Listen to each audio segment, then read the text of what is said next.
Hey everybody, this is Jeremy Dunham, Games Editorial Manager, IGN.com, and welcome to Podcast Beyond. Beyond! Today I'm joined by PlayStation Team Editor-in-Chief Chris Roper. Hey there. And PlayStation Editor Jeff Haynes. Podcast Beyond is sweet. And finally Associate Editor Ryan Clements. I'm still a noob. That's right, you are. You may notice that Greg Miller is not here today. It's because he spent all weekend working at Comic-Con. That means he worked on Saturday and Sunday, so he's taken the day off. Get better soon, Greg, which there's really nothing wrong with you. But Man down, people. But, you know, we're saying, hey, Tango we down. miss you. I know Ryan misses him in particular. Yep. Man love. Yeah. Okay, so anyway. Awkward. You know what this means? It's the beginning of the podcast, which means it's time for the Roper Report. Time for some news. So there's actually a bunch of news in PlayStation land last week. For one thing, Persona 3 was delayed due to some mess up with the art book. And so rather than ship out an incomplete collector's edition or whatever else, or not have the collector's edition come out at the same time the standard game did, they just delayed the game for a few weeks. And Jeff, what's the date on the game now? It should be August 14th. Okay. And careful podcast listeners should remember that we actually gave him a hint about this last week when we were talking about the game. Mm-hmm. So, you know, hold out for your art book. Last week was the first time that the new Nielsen video game ratings came out. And the PlayStation platforms were sort of up and down all over the place. The PS2 raked in the highest played percentage. I guess this is minutes played per the entire month of June. And PS2 took about 40% of those numbers. About 40% of game time was spent on the PS2. The PS3, on the other hand, clocked in at only about 1.5%. So it's way less. Although the PS3, on the other end of the scale, had the longest playtime sessions at about 83 minutes per session, whereas the Xbox 360 was 61 and the Wii was at about 57. So were they counting the actual amount of time it takes to download something from the PlayStation Store in that? That's probably what it was. I'm thinking that's what it might have been. That's probably exactly what it was. So people are playing less, but they're playing more often when they do play on the PS3. Okay. So kind of interesting numbers.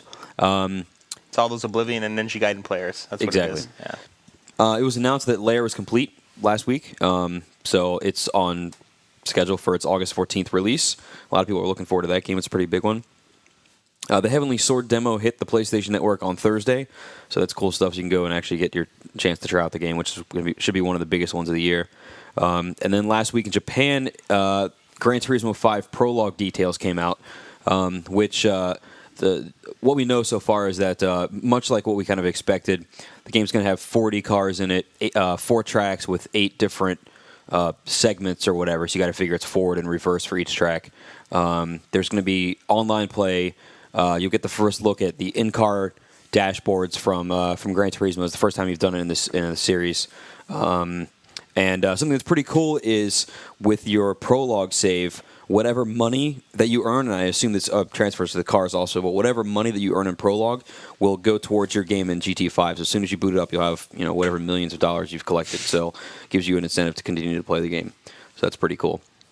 Last Tuesday, I guess it was our time, whenever the time zones work out, Konami held a big event, the 20th anniversary party for Metal Gear Solid, and a bunch of announcements came out there. The Digital Graphic Novel 2, which is based on MGS2, Metal Gear Solid Online.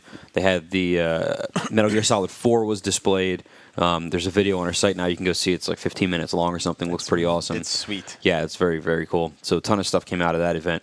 And then on Friday, it was announced that David Jaffe has, I guess at this point now, officially already gone. Or no, I guess he's still working for a couple weeks or whatever. No, but, he's gone. Is he gone? I thought he's gone. Okay, well anyway, but Jaffe has left Sony. Sony has left Jaffe.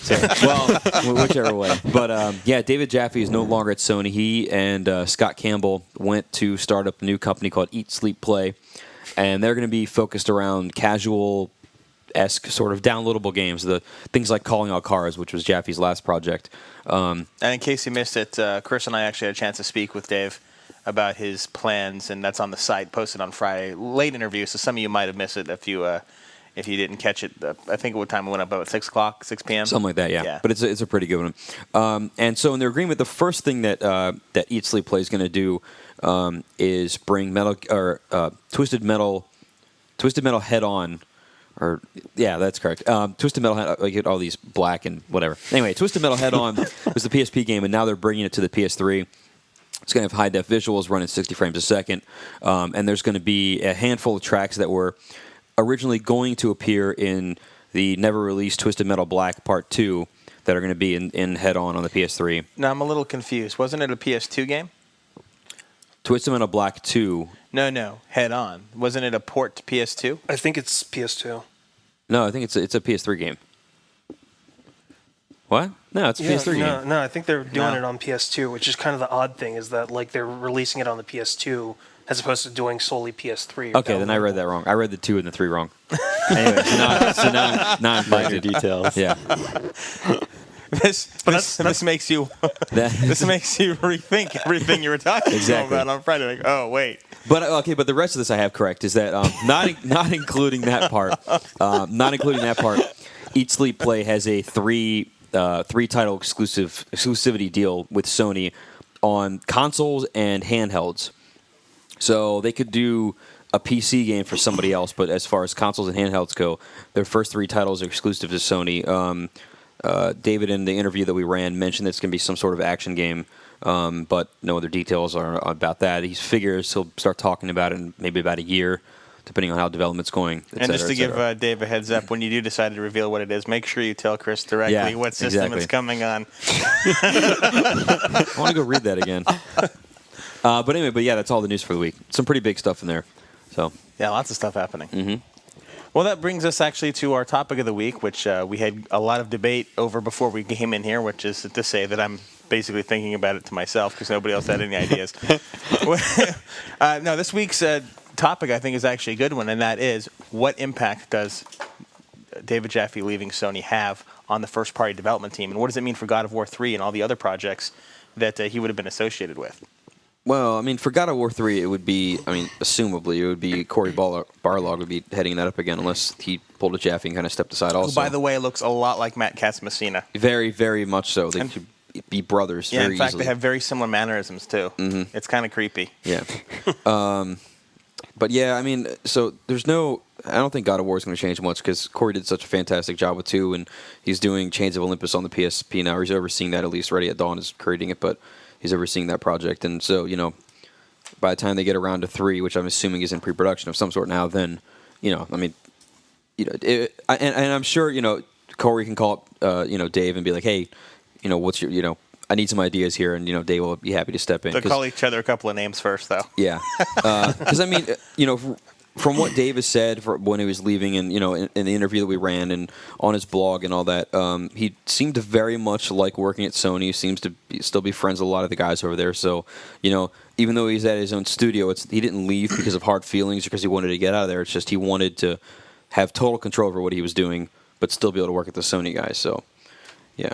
Do you think there's any sort of impact, Ryan, of the fact that now Sony's kind of missing that huge key American development head that they had before? I mean, because, Konami's got Kojima, and Sony does have guys in Japan that they can always tout, but now they Right. don't have that one big The name American guy. Yeah. that they can kind of lean on and say, look at who's running our studio. Because, you've got Insomniac as a second party. It's not a Yeah. first party. It's just under contract. It's not owned by Sony in any way, so they can't call Ted Price their own guy. I don't know. I wouldn't say I'm an expert on predicting something like this, but I'd say that it probably in the long term it wouldn't change a lot. Maybe in the short term you might see minor fluctuations in either how people perceive like the situation, with him leaving. But I don't know. I think that like one key American head may leave, but I'm sure that there's going to be another one who will come up and like start developing and start gaining notoriety, and so I'm sure in the long term I feel like this isn't like, it's not either a huge positive or a huge negative. It's just a change that's going to happen. In the short term, we might see some things, people saying, oh man, Sony lost that guy, but they're probably still going, I mean, they're going to be making exclusives still anyway, so I don't predict there's going to be like a huge difference either way. I'm sure, and I'm like you said, I'm sure Corey will take a more important role in the public eye. Yeah, he Yeah. may. And he'll step up because God of War 2 wasn't exactly bad. Nah. What do you think, Jeff? Do you think that going forward that Jaffe will be able to put his games out there and will his company, the fact that he's got himself and Scott behind it, will that be enough to get people really interested? Well, I have a feeling that whatever David does is going to be one of those things that that people will wind up being attracted to based on just his personality. I mean, he's a very engaging guy. He has a lot of ideas as far as like what he thinks the gaming industry should be like, or what games should eventually happen to encompass. And I think that's kind of one of the things that doesn't necessarily make it so much of a loss in some ways for Sony, because he did God of War, but when he started moving a little bit towards calling all cars and making a little bit more of a focus on downloadable games as opposed to going, I'm going to make God of War 2 and then it's automatically going to be God of War 3, and setting up this thing where everybody kind of had to depend on him, had to basically focus in on what he was bringing as far as I'm going to be indispensable or irreplaceable to the company.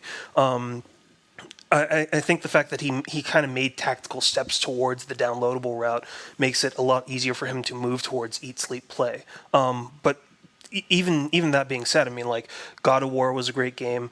Calling All Cars is a fun game. It's one of those things that I have a feeling he could put something out and people are going to go, oh yeah, Jaffe's good. Whatever he's got, I'm probably going to like. I'm going to dig it because he worked on it and he knows what he's doing with it. Do you think casual games, kind of getting off topic a little bit, do you think casual games are the key to winning this next generation war, as everybody says? I think it's a piece of it. I don't know if it's the key. Yeah, it's an element. Yeah, but Next generation or current generation? Because Nintendo's banking on it. The casual games are the key to winning the next generation. That's the primary thing that they're really pushing out there. There's a difference though. Is Nintendo's talking about casual games that they sell for $50, like Wii Fit. And then Microsoft and Sony are talking about casual games they sell for $5 or $10 online. You download and you don't have to go buy some stupid piece of plastic you stand on, And that's a totally different stance on it. And I think that the way that Microsoft and Sony are approaching it are much better. And so you get like these little bite-sized games. Gaming all of a sudden becomes cheaper for people because you don't have to take a risk on a $50 or $60 game. You can say, I want to try this out. I only have to spend $5 or $10 on it. Cool, so no problem. I'll go out and get that. It's cost of large size Happy Meal or whatever. So why not go get it? So I think it may not be one of those huge selling points at the store to where parents are walking in, they're going, I want to get this game because I want to get the system because I can hear you can download all these games. But at the end, like if I'm asking my friend, hey, which system is better? Oh, both have GTA, both have all these other games. But this system has all these really cool downloadable titles online. Then that might be the thing to sort of edge it out. Yeah, and I think that part of the thing with like the casual game or the downloadable game structure right now is that it's kind of like a generational thing. I think that part of it is kind of based on a setup of hey, not everybody has 10, 15, 20 hours that they can sink into one game. They might want to just come in after a long day of work, play something just to amuse themselves, kind of get their mind off of what they had to deal with at work or whatever, and then just go about their life. And so if they have like 5 minutes, 10 minutes to play like a Super Stardust or a Zuma on like Xbox Live or something that's just a mind waster, something that's just going to be really relaxing but just kind of even out their day, that's probably like the biggest part of it. And I think that's kind of what Sony and Microsoft and essentially Nintendo are kind of banking on, is that experience where you don't necessarily have to have a huge time consuming experience to still attract people to your system or to your console. And then when they actually do have time on the weekends or they have a little more free time, then they can sink like a good $40-$50 into like a big title or a big franchise, and hopefully that gets them into buying more things. So if casual games are the way that it seems that Jaffe's going now, he hasn't really said beyond his first game. Or actually beyond, really. He's saying that he's focusing on casual games sort of through hints, but he hasn't really come out and said, I'm only doing casual games. Right. Do you think he'd be able to stay away from the big epics like God of War? Do you think maybe before that deal is done that we're going to come out and see something else huge from his team that's really involved and made specifically to work as a full platform? I don't know. Well, that was one of the questions in our interview was we said, does your focus on casual games mean that you're not going to do any of those sort of epics anymore, and why did you get away from them and all that? And his response was that he just doesn't have time to play them anymore because he's raising a family and all that, and there's big games, and so why create something that he's not really going to have time to play for himself? He's going to create the games that he knows about, which are the smaller, easily more digestible games now. And so I think at least over the next 5 years or so, that's what we're going to see out of him. And then maybe one day he's going to go back to one of those big games, or at least oversee it maybe from like an outside perspective and act as like a consultant. Like I could see him acting as a consultant in God of War 3.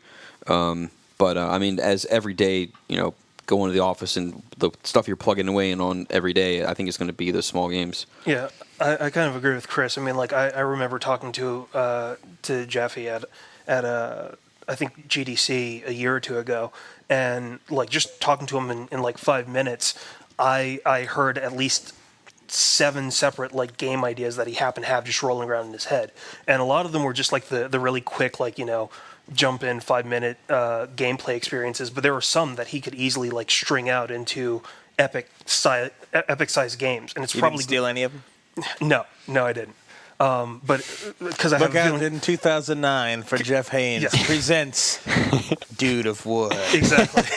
But I have a feeling, aside from the fact that he already copyrighted all of those, that it's probably going to be a consultant thing. It's probably going to be one of those things where he has the setup. He already knows what the schematic for the game mechanics would be, and so he would just go, hey, Corey, why don't you do this? Or hand it over to like Dylan, who he was working with at Incognito on a few things when they were using elements of the Calling All Cars engine for Warhawk, and go, hey, maybe you guys want to take a look at doing something like this and push that out there, or just something. I have a feeling he's got enough connections, especially within the Sony family. If he wants to do an epic or have his fingerprints on some kind of larger title, it'll come. We'll still have like the blueprints and the feeling of Jaffe on Sony games. So, Ryan, bottom line, good move for Jaffe, obviously.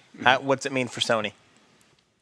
It means they just have to get another name to put in there that people can recognize. So you guys seem pretty confident that the Corey can, step up to the challenge and become, a notable developer, head developer. So I think it's fine. I think it's going to be fine for Sony. I think I think number one that Sony's fine because they are working with David directly, so they're not losing him necessarily as much as people say. Right. And two, I agree with you guys. I think that they do have a lot of guys that can step up and really take the center stage. They have Corey, they have Dylan. There's other people too, I'm sure, that would want to come in Jaffe's absence and try and get something made. Evan Wells at Naughty Dog, he runs the place over there. He's got a good game coming with Uncharted, and they are a Sony property. So Yeah. Well, see, the one thing is that as good of a producer and whatnot that Jaffe is, I guess, and make sure that the games are of high quality and helps direct them and get them out to be really good. One of his biggest assets, I guess, for his position in recent years has just been his voice and being able to get up there and be.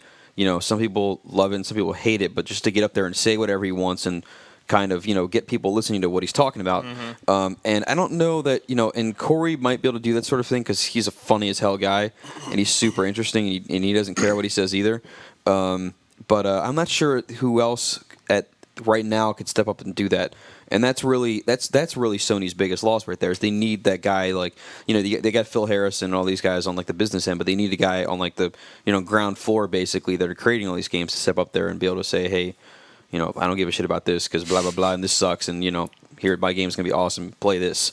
They need like those kind of games or those kind of guys. And yeah, but I think that one of the things that Sony's always kind of had like a little bit of a strength on is they've always kind of been almost Hydra-like, where they're all these nice tie to the first boss in the original God of War. Thank you. I mean, it's always been one of those things where you've got these producers and these people from Sorry, I've just never heard it. It's very Hydra-like.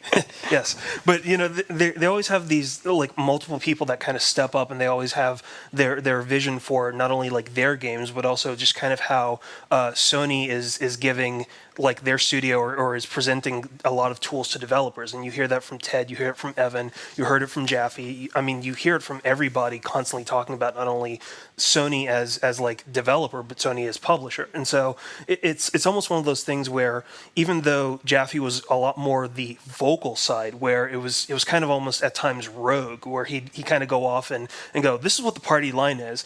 I don't give a shit about the party line. This is what I think because, I'm just like you guys, and if it sucks, I think it sucks too. And it was one of those things. It's not necessarily that you need kind of that rogue element to validate what you're doing as a publisher or developer, but it's kind of nice to know that you happen to have somebody that in some ways connects to the people, but you don't necessarily have to rely on that because you have everybody else that can easily step up, and they usually do. It's just that along Sony's lines, it's a lot more with multiple people and multiple developers going, this is what we're doing, and Sony's kind of helping facilitate all of it. So you want these kind of games, we have this from Naughty Dog or Insomniac or whoever else stepping up, and it's all under the umbrella of Sony, as opposed to going like, well, here's Nintendo, and of course Nintendo's going to trot out Miyamoto, or Reggie.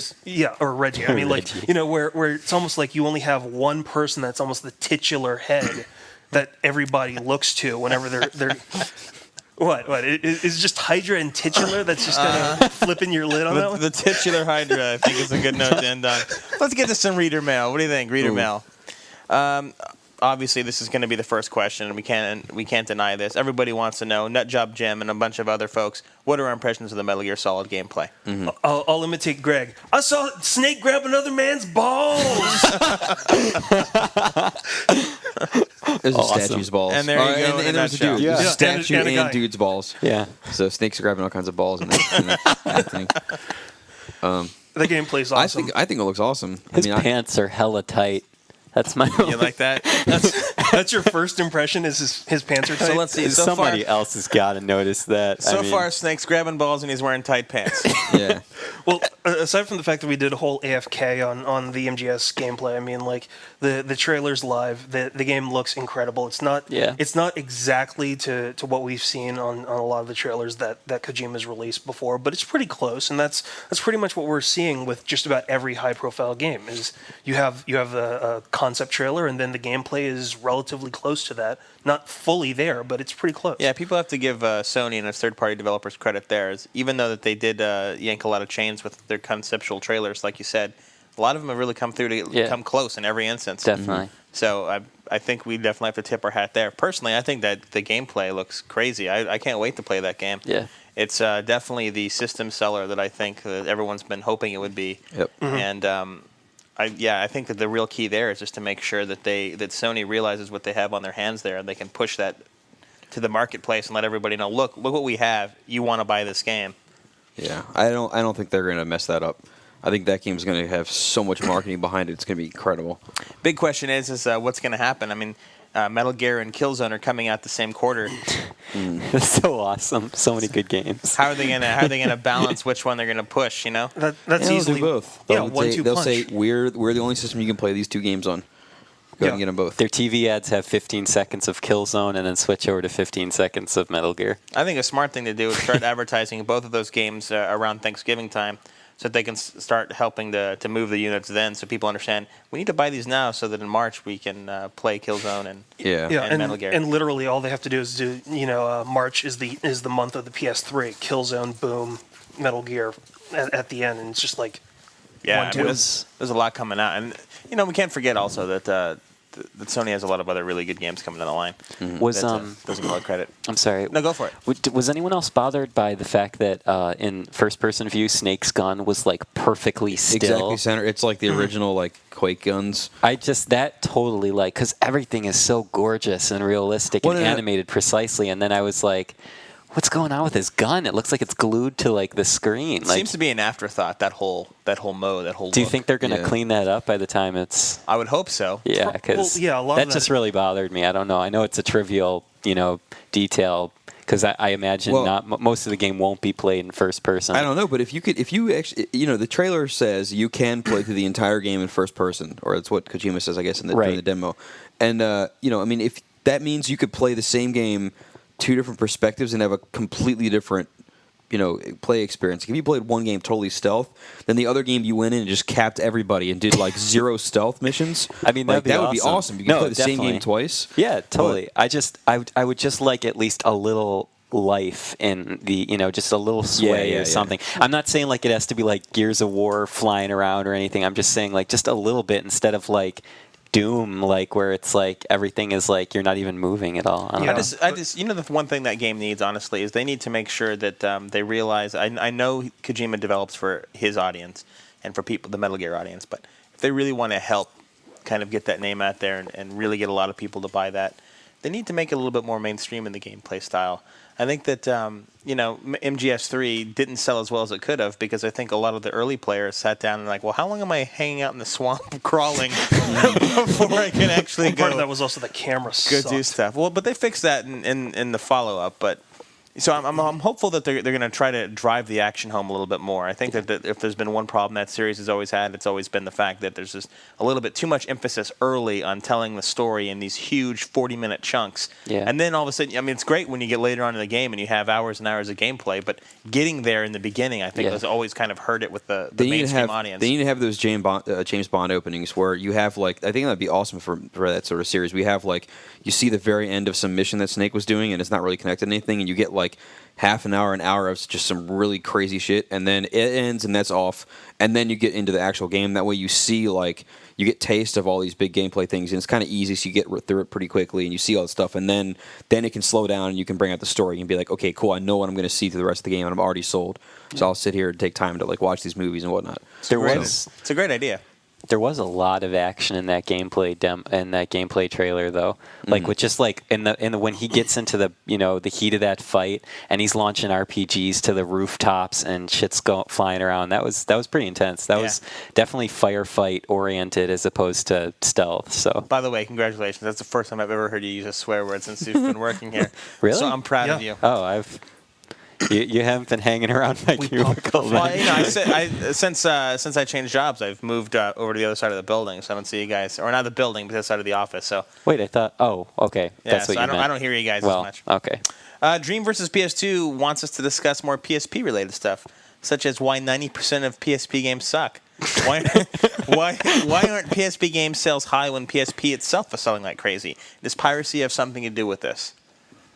Anybody? I don't think it has anything to do with piracy. Yeah. Me either. I mean, you can't really pirate It's just games. UMDs. It could be that some of the software or that some of the hardware sales are up more than games because of like homebrew stuff, and not necessarily piracy, but people are I guess piracy from like old 20-year-old titles, but but people are watching movies and stuff on there, and I think that's a huge part of it. The stuff you do outside of games, as I think has kind of the niche, and people are the hardcore audience are hearing about it and they're buying it to see what they can do. And but I mean, as for mainstream stuff, it's like Sony has a really good ad campaign behind it. The system looks awesome. When you see it, you're like, this is going to be cool, and then you get it and you're like, well, these games are kind of like what I'm playing on the console, so I might as well go out and buy the bigger version, like the core series of those sorts of things. And I don't know, I think that's where Nintendo kind of got it right with the DS, because it's totally different than the stuff that's on their other systems, whereas the PSP is a lot like the PS2 and even PS3. And so I think that's the main thing, is you get the same experiences on the console, and so a lot of people are going there. I think it's a combination of things. I think number one, the DS is so successful and so incredibly popular that a lot of people just are buying software for that because that's the handheld system to own right now. Number two is I think that ergonomically the PSP is not a very comfortable system to use, and I think playing something that's not very comfortable to use in the long term, you're not really inspired to go out and buy more games for it. Yeah, like this physically hurts me to play. I can't wait to get 3 more games that'll hurt me even more. And the other thing too is a lot of the games that are on the PSP, like outside of from work, the only time that I play handheld games are when I'm traveling or something. I don't sit at home though and play them, except for when I first got into Puzzle Quest. That was something different. But anyway, but so for me, it's like if I'm on a bus and I know I'm there for 10 minutes, I'm going to play something that's small and accessible and I can get into and then get out of. And so I don't want to sit down and like open up like a story-oriented game and I can watch the opening cutscene and play like a 10th of a level and then I have to quit. And it's like, I'd rather play like a really quick game and kind of, just see what happens there and then get back out of it. And so Sony's, a lot of the games that are coming out on the PSP are targeted at people that are going to sit there and play for a couple hours on end, and it's like those are great for when you're on the plane, but at other times it's not quite as much. I'll take umbrage to the fact that to the fact that he says that 90% of the PSP games suck. Though they actually have a lot of really good games. I think it's an overlooked system. Yes, certainly that they could fix with the anti-eagle claw formation that I always have whenever I play the game. Yeah, and I think that there are a few like custom firmware things that let you rip UMDs to like memory sticks, but it's one of those. But we don't advocate piracy. Yeah, no. We don't advocate it at all. But I mean, just to name a few games out there, you have Daxter and you have Siphon Filter, Loco Roco, Killzone Liberation was great. There's just a billion games out there. Not a billion, but yeah, Portable Ops. A billion. 1 billion good games. Puzzle Quest. Wipeout was good, and Twisted Metal was good. I mean, there really are a lot of really good titles out there. So don't think that 90% of them would suck. I'd say that half of them suck, 30% of them are all right, and then you've got a good chunk of really good games out there. JDog691 wants to know if we could start recording our podcast on Thursday or Friday. Having a recap of last week is old and sometimes not interesting. I think it would be better to have a recap of the current week to keep the show fresh. What do you guys think? It's not up to me. It's a good idea. Funk that. No, it's a good idea, but we try to, because we have a lot of podcasts here. We have ours, we have the Nintendo guys, we have the Microsoft guys. There's AFK and there's GameScoop, and yeah, we could break the whole reason down for you right now. Yeah, so basically, other podcasts are on other days, and we try to do one per day, and so yeah. GameScoop is recorded on Thursday. That's the IGN's flagship podcast. That one can't move because it's meant to be posted on Thursday. Friday is specifically Week in Review. Matt started. That was his podcast first. That's the day he claimed. We should give it to him. I mean, you can't just knock away an entire forum that he's been doing for a year plus and say, nope, sorry, some other team needs to do it. The reason we do this is so that we don't pile up. Yeah. You don't want a bunch of podcasts on one single day. And besides, it's kind of nice to come in on Monday. It gives us a chance to really kind of collect and assess what happened the week before and analyze it. I think that's one advantage, if there is an advantage to be had about having to start at the beginning of the week that we have. So, I mean, what can we tell you? If anything else, we have been pretty decent so far at predicting the future. So at least you know that we may not be able to tell you everything that's going to happen this week exactly. We are going to give you some pretty good overarching opinions and what to expect. Here's one for you, Chris. SV Tracer wants to know if you think GT5 will finally have good AI and physics.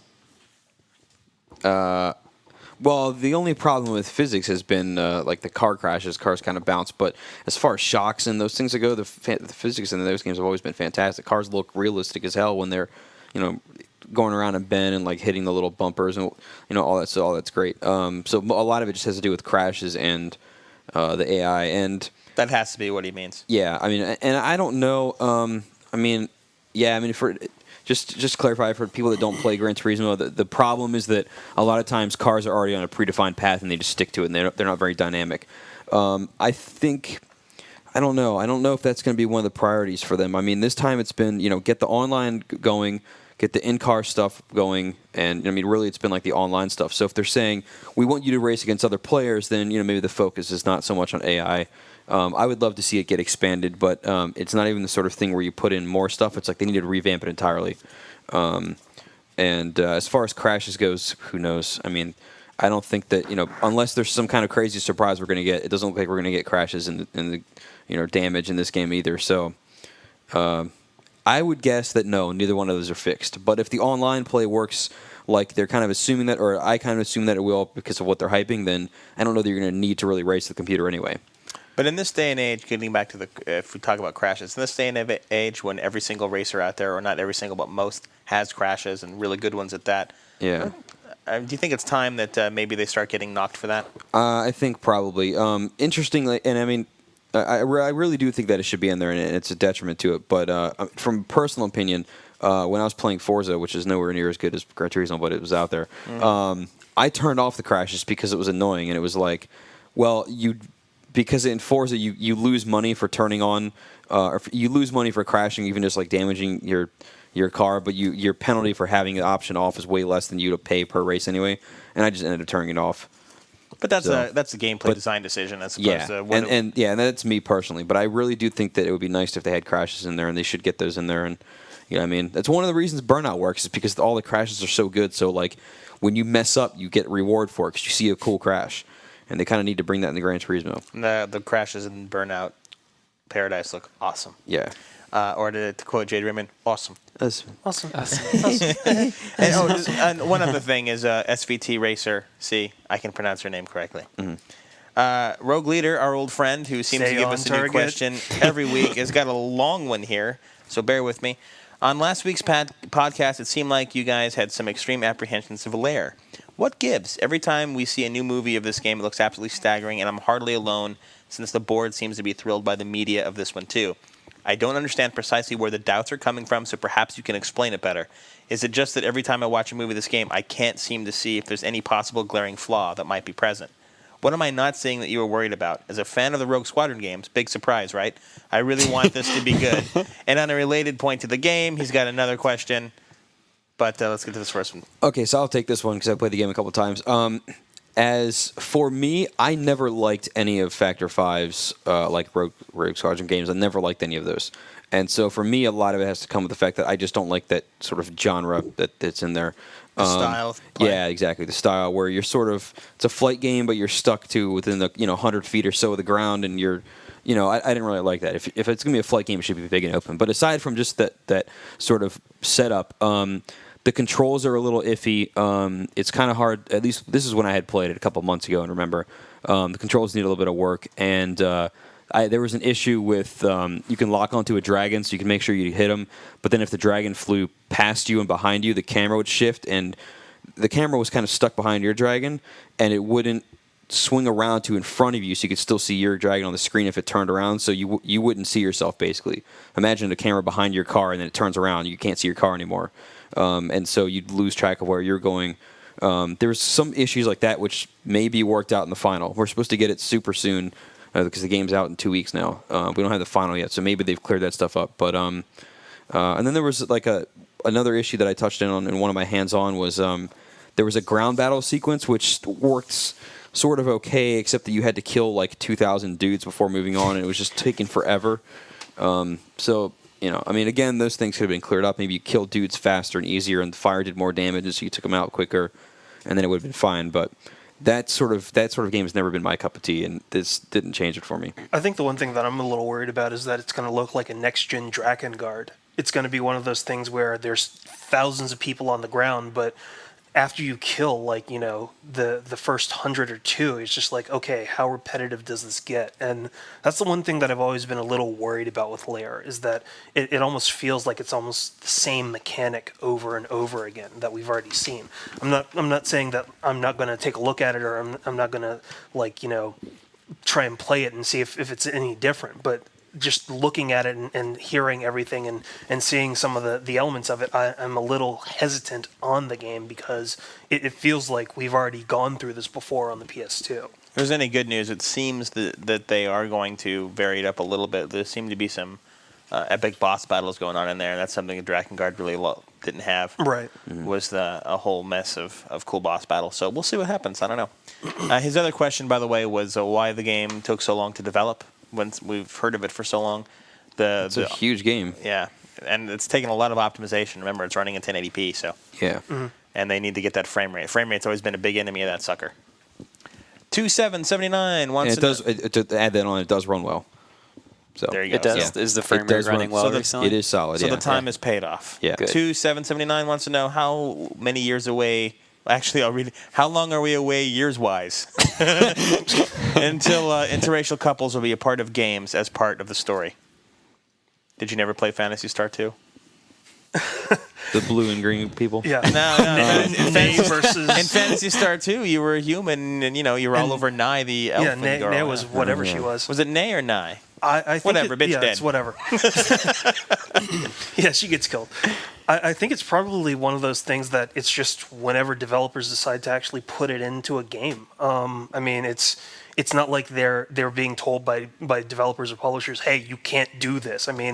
Hell, if you look at Fear Effect, you had lesbians in games. It's not necessarily like it's one of those things where you can have a quote-unquote taboo subject or scenario as part of the story. It's just people haven't necessarily thought about using it as a main plot point, probably because it's not necessarily that big a deal. Yeah, it doesn't matter. I mean, Oh, all right. Well, I'm just if I can give a shout out to developers, not like any of them probably listen to this anyway, but definitely I'm Good self-promotion. that works. I've always been an advocate. I've always been hoping for more like interracial couples, like homosexuality undertones and stuff like that. Like I just think that there should be more diversity in like lifestyle and stuff in games, especially since games are kind of a forerunner of a new modern age art form, and they're doing a lot of good things. But I feel like developers should mix it up a little bit. They should put more real life into these games that are simulating life. But here's where I think you should draw the line. I think you should draw the line at putting something in just for the sake of having it in there. Oh, you run into a problem when you're like, let's consciously try to send this message in, because then it comes across as sappy or contrived or preachy. Exactly. No. And that's what you don't need. That's why I thought Bully did a good job of doing that, believe it or not. Where Bully got a lot of shit from the press, from the main media, because of its themes. But that's the first game I can ever remember where you have an option as the male lead character to kiss another boy.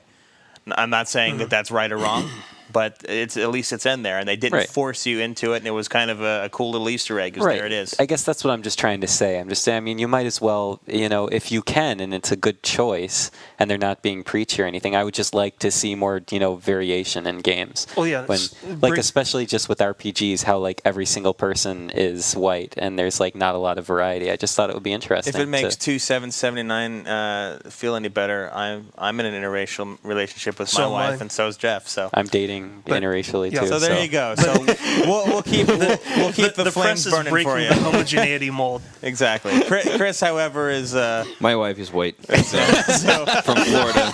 well, so Jeff's wife's white, right? Yes. Yep. So But I'm white. yeah, I know. So you're the odd man out. Oh, no. What's your woman? She's Indian. Indian. Mm-hmm. There you go. Nice. Mine's Puerto Rican. Awesome. Yeah. There She you gets go. very angry with me. Awesome. Omen20 wants to know if any of us use our PSP for video playback. No, I don't. If I'm going on a long trip. Really? Like, I don't take long trips. Well, That's how I avoid it. well, like, because I don't want to use my PSP, so I purposely avoid long trips. Well, if I'm going on a trip, or if there's something where like I'm just taking a video and I want to like carry it around or have something, then I'll like encode it and throw it on there. But it's not a all the time thing. Anybody else? I used it once to test it out, and I don't use it again. Yeah, I just don't Screw like it. watching movies on small screens. I hate it. I do it if here's the thing is I would do it if it was easier to get video on there, and I would just download stuff and put it there. Like I watched random crap on my iPod at one point when I was traveling, and that was nice. But it's like to get on the PSP, you have to go through these other hoops and re-encode it and blah blah blah. And I'm not paying for a UMD and blah, so I'm not using it. I'd rather use the iPod. Thought you hated Apple stuff. I do, yeah. Darth Bryan says that he's going to keep bringing this up until it's addressed. So here we go. Can you take a moment during the podcast to clear up the video out on the PSP? Because people have been spreading misinformation about it. UMD movies are encoded at 480p. That's DVD resolution. So connecting the PSP Slim to a 50-inch HD DVD with component cables should look just fine. It should be just like watching a DVD. Moving on. No, I mean that's correct. It should look should look the same. It's probably not going to be a component cable setup. It'll probably be something else. It'll probably be S video or RCA or something. Hopefully they'll do some component thing, but I doubt it. Because if they don't have the component, for those of you who aren't familiar with connections, you're not going to get a clear signal. You won't be able to actually run a progressive signal without a component. Yeah, the other part is that we don't know what exactly the port is going to be on the redesigned PSP. So with the exception of knowing like how you connect it to a USB port now, there really is no way that we know whether it's a DVI port or something else to get the signal off the PSP. Yeah. Darth also wants us to, the next time we talk to Sony, to ask them why they keep cropping their UMD movies to fit the PSP screen instead of maintaining the original aspect ratio. I can tell you one answer. It's because some movies are filmed at such extreme widescreen that if they didn't do it on the PSP, it'd be like you're looking at a sliver of film. Try watching Scream, the old Scream DVDs, on your big widescreen TV at home. It looks like just a slit through your image. It's terrible. And some of it isn't solely Sony. A lot of movie studios that are still putting out UMD movies don't know what the hell they're doing with the damn format anyway. So they're still going to look like crap regardless. And frankly, I don't care. A lot of companies just treat it as shovelware. Yeah. Yeah. Easy money. Ginobili. Ginobili? I think that's probably Ginobili, like Manu Ginobili, the basketball player. There you go. Yeah. Who the basketball player's rating us? Nice. There you go. Well, then Stretch wants to know about an update on Winning 11 and when it's coming out here. And how does the PS3 version of the game look? Well, considering that nobody's ever seen it, I couldn't tell you. But they are working on one. They've confirmed that they are working on a PS3 soccer game, and they've so we already know what that's going to be. When it comes out, I would probably guess next year. And he also wants to know if maybe we could add a segment about old PS1 games or 2 games that people should check out. We're actually going to address one in this week's Pick of the Week since last week sucked for games. This guy wants us to call our mail section Mail from Beyond, and that's from Maguria. No. Another Thanks for the reader, suggestion, though. another Still reader think actually this has a is suggestion of Beyond Doubt reader mail. Beyond doubt. Yeah, or something. No, something don't like that one either. Yeah. I appreciate the comments, though. Keep them coming, but Yeah. I don't like either one of those. Do you guys like them? I still think This Is Mail was really good because that's just like the perfect tagline. God. You're just like, and I'm Jeremy Dunham, and this is Mail. I don't say my name before every single segment, though. I only say my name when we're introducing a show. If I say You could reintroduce yourself. every segment For those- this is Jeremy Dunham, and this reader wants to know. For those of you who tuned into the podcast in the middle of the podcast, Or what if they paused it and they went to lunch and then And they they- come back and they're like, "Who's talking?" And then they're like, That's "Oh, a good point. I don't think I'll do it, though. I'll spare them that. One more, then we'll get on to Pick of the Week. So let me scroll through these real quick. See what we got going on. Aha. Here we go. Good question. I didn't hear you guys mention Haze on the show. And after looking over your anticipated list for the rest of the year, I didn't see it on there either. Was it overlooked, or do you know something that we don't? I don't know. The game looks really cool, but there's other games that looked kind of more unique, I guess. And I mean, we're much more willing to pick games that look more unique than games that sort of look like they do something that's been proven and well. For example, I think Area 51 or Black Site Area 51 looks absolutely fantastic, but it's a shooter. I mean, I predict that game's going to be a fantastic shooter, but it's a shooter nonetheless.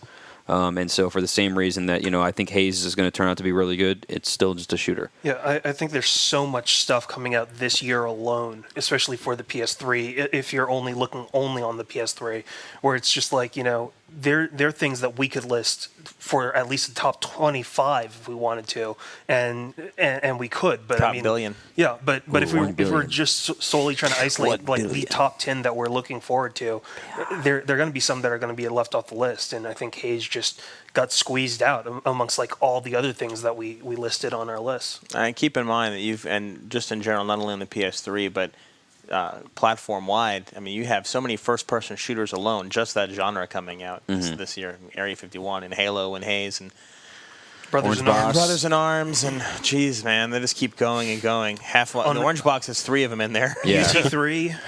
Yeah, so the UT3 is another big one. So there's a lot out there.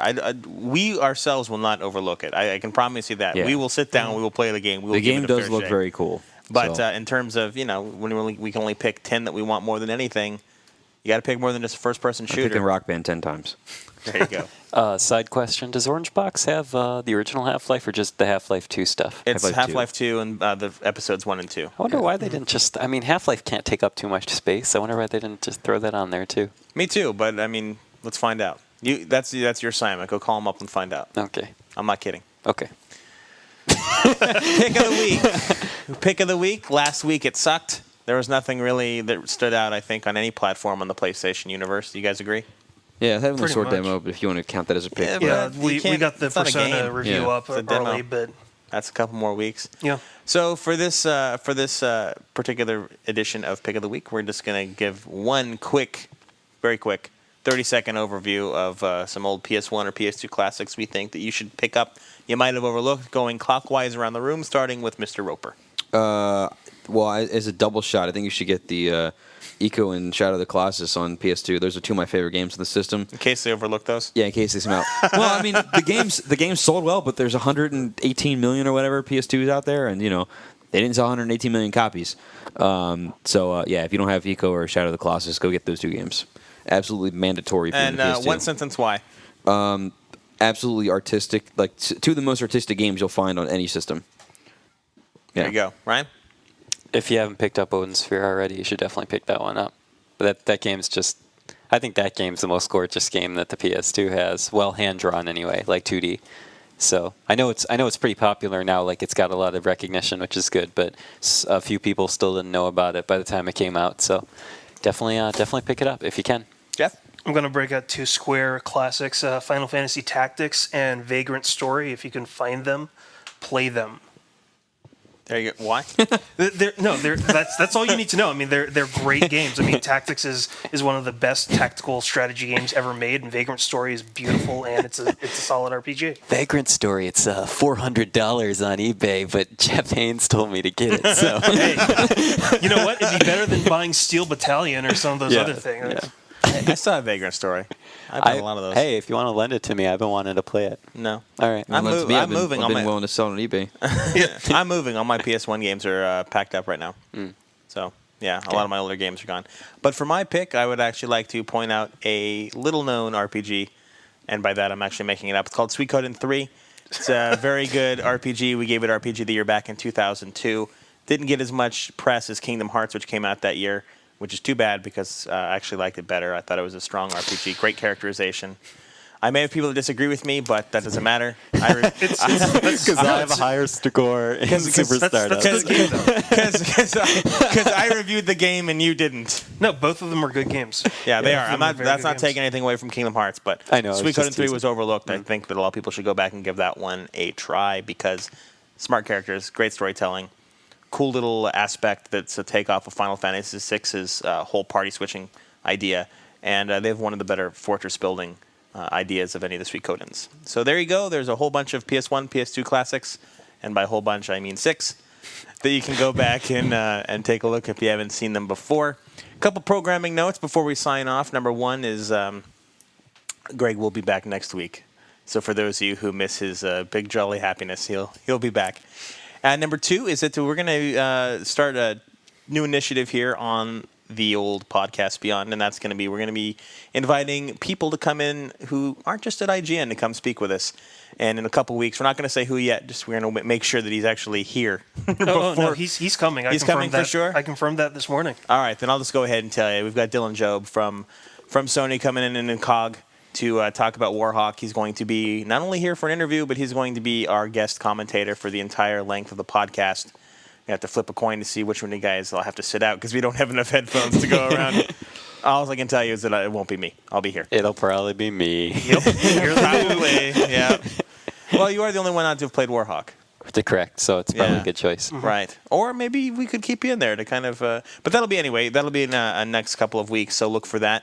And if you have get any your questions ready. exactly, start sending them in to us at the typical mailbag response. And then one other thing, next week we're going to be bringing back IGN PSQ. A lot of people have been asking for it, wondering. So next week we're going to kick it off with Heavenly Sword, which is a game that Ryan has been playing. We have the finished build, pretty much, right? Close to finish. Just It's all of chapter chapter 2.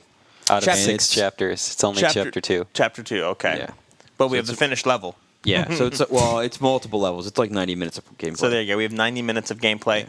We will answer your questions. Make sure you put them on our podcast Beyond either posting or send us the emails, and we'll answer the ones that we can. That will replace reader mail next week.